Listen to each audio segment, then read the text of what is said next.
Hello, good afternoon, and welcome to the Midday News on 3FM 92.7. My name is Beatrice Edu. The news is also live on Kasmi 107.1 FM and across the world at 3news.com. Coming up in the next 30 minutes. Founder of defunct Capital Bank William Atwesian granted bail pending appeal of his sentence. Also coming up, Minister for Roads and Highways Gavins Agboja says the proposed fees and charges for the reintroduction of road tolls has been forwarded to Parliament for approval. Also on the program, Attorney General Dr. Dominic Ayine rejects claims investigative agencies are abusing rights of citizens under the guise of Operation Recover or Loot. And much later, aspirants contesting the National Democratic Congress parliamentary primary in Akwatia submit nomination forms at the party's regional office.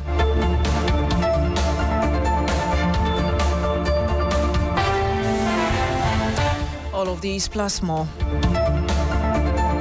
Let's start from here. An Attorney General Dr. Dominic Ayine has rejected claims investigative agencies are abusing the rights of citizens as part of the Operation Recover or Loot. This is his response to concerns by some members of Parliament's Constitutional, Legal and Parliamentary Affairs Committee on high bail sums fixed by investigative bodies, including IOCO. Dr. Ayine responded to these concerns during a meeting with the committee. Take a listen. Critical issue that was raised by the deputy ranking member that I want to address, and particularly because the media is here, I don't want the impression to be given that those agencies under my watch that are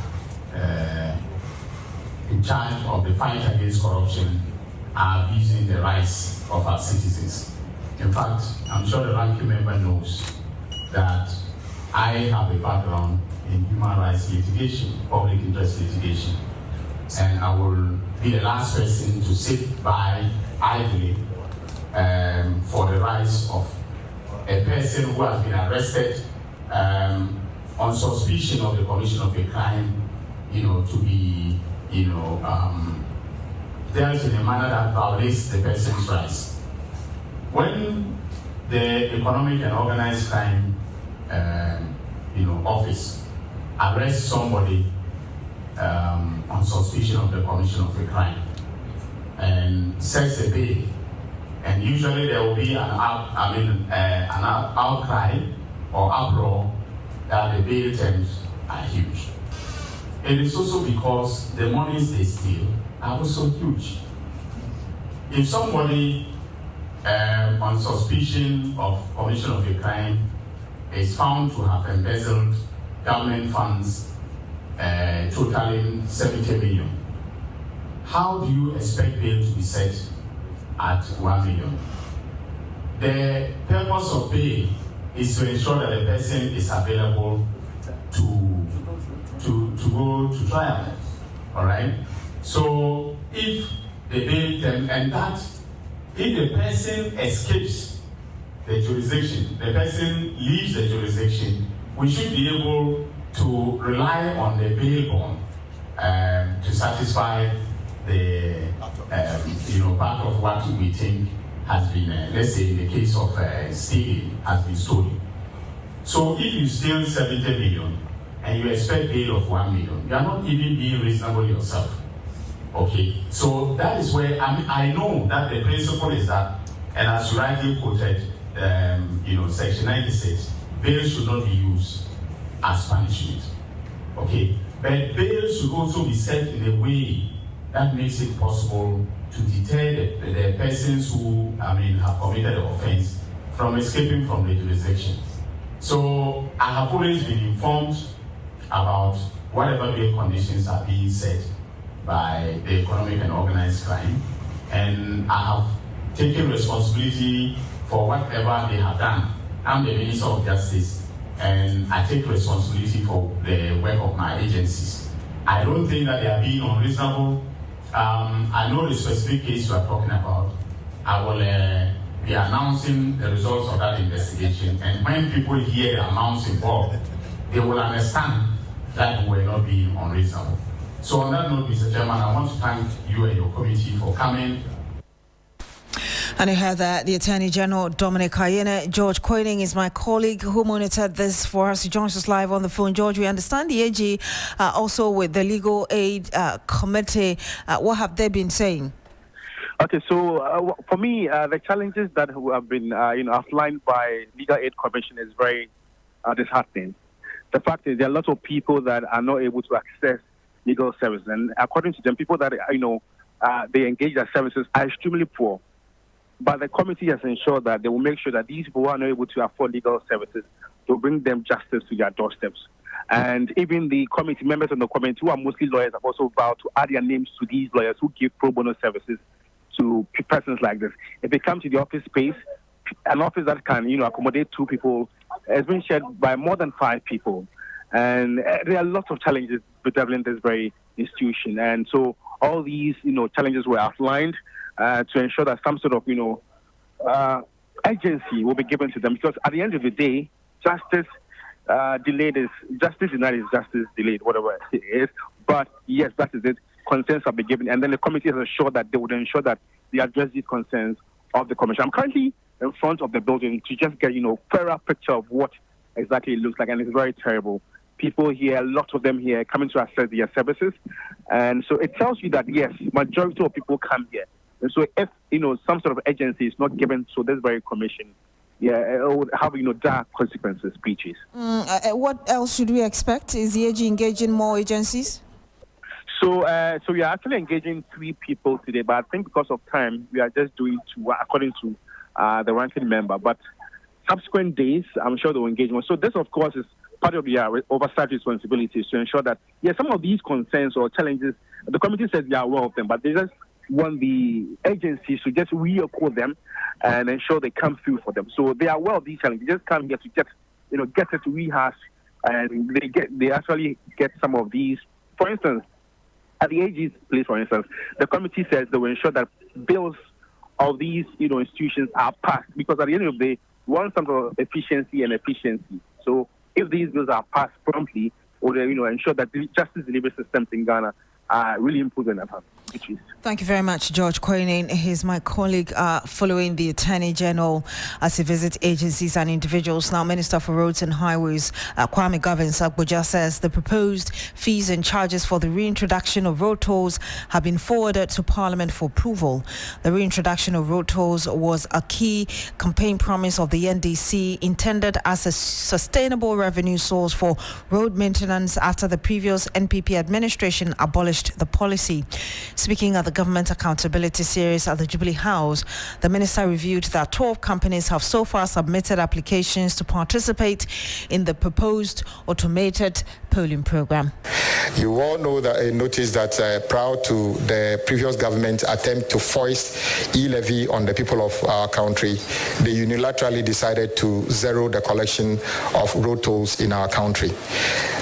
As principled as we are, we spoke against that even at the time, encouraging government to restore the tolling.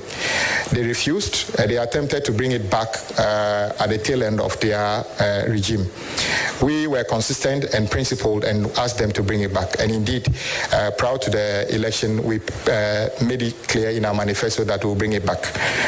My brothers and sisters, what are we doing now? To improve the maintenance regime. Cabinet has given approval for the reintroduction of road and bridge tolls with a focus on modernizing the collection of these tolls. We have done the transition that we want to transition to electronic and automated tolling system, enhance transparency and auditability of revenue inflows, improve user experience and reduce congestion at toll points. The ministry has launched a concessionaire pre-qualification process so far. Public advertisements have been done. A pre-qualification conference was held on the 3rd of July 2025. 12 firms have submitted applications currently under evaluation. Proposed new toll rates have been submitted to Parliament via Ministry of Finance to determine the rates we are going to be charging when the toll is implemented. We are hoping that this will be based on electronic platform. There will be no physical barriers on any road, and the tolling would only apply to roads that are engineered. And you had the Roads and Highways Minister Kwame Govins Agboja speaking about the proposed automated tolling program. Now, the minister also announced that as part of Axle Road Management reforms, the penalty for overloading of vehicles will be increased from 5,000 cedis to 50,000. In addition, the owner of the vehicle will also be fined. If you have been watching the ministry, one of the biggest challenges we have is the axle load regime. And you will notice that whenever government changes, there's this tendency for people to be interested in managing axle load stations. My brothers and sisters, whatever money we collect in terms of penalties, and let me repeat, whatever you pay with respect to axle loading is not a fee. It's a penalty for wrongdoing. So our aim is to make sure that axle loading the accruals will be zero. If the accruals become zero, what it means is that people have stopped overloading. No amount of money we collect in terms of penalties on axle loading can ever be enough to repair the damages caused by truckers along on our roads. Those of you who have seen part of the road Agona Junction to Takwa, which was done less than a year ago, part of the reason that road is almost gone is partly because of axle loading, not entirely because of that. But many other roads across our country are in a very deplorable state. We intend to do something about this, and then we have recommended a stiffer penalty regime for those who would not abide by the rule and overload. So The Roads and Highways Minister Kwame Govins Agboja. Now, Accra High Court has granted founder of defunct Capital Bank William Atuosian a 10 million cedi bail pending appeal of his sentence. The 10 million cedi bail came with two sureties. He's also to report to the registrar once a month and deposit his passport. Lord Edwasare is our Court Affairs correspondent. He joins us live with some details. Lord, what more do we know in terms of arguments that were put before the court? Right, just a quick correction here. It's the Court of Appeal that granted this bill for the founder of the defunct Capital Bank. Now, this is actually the second time that William Atuosian has been to the court. His first attempt was actually at the Accra High Court in May, where the court refused his bail application. Now, at the Court of Appeal today, his lawyers put forth that Atuosian's health has been waning, it's been deteriorating substantially, and so his continuous incarceration, they actually feared the worst. They indicated that he got into the plea bargain with the state. He paid a substantial amount, but he was still incarcerated when he failed to pay the entire thing. Now, the state disagreed with the bail application. They indicated that he was given ample time, and they actually outlined the terms that Atuosian was expected to make the payments, 3 tranches, month intervals for him to make the payments. But after the time that he was jailed, he had paid just a small fraction of that amount that he was supposed to pay, the total amount. And after hearing the arguments from both sides, the member panel of justices granted him the 10 million cedi bill with 2 sureties. And then he asked him to deposit his passport to the registrar and then report to the same registrar once a month. Now, what this means is that pending his appeal, we know that since he was jailed, he's actually activated an appeal against that sentence. And so he's now going to be coming from home to the courts as and when the case will be going forward. Now, the panel of justices themselves indicated that the issue regarding William Atuation has to be reconsidered, cited the fact that according to the Court Act 35, that has to do with the Plea Bargaining Act. It raises issues because if someone who has gotten to the Plea Bargaining Act to the state makes substantial amount of payments and he's still incarcerated, it raises more issues. And so they indicated that there's a need possibly for some sort of interpretation at the Supreme Court on such matters.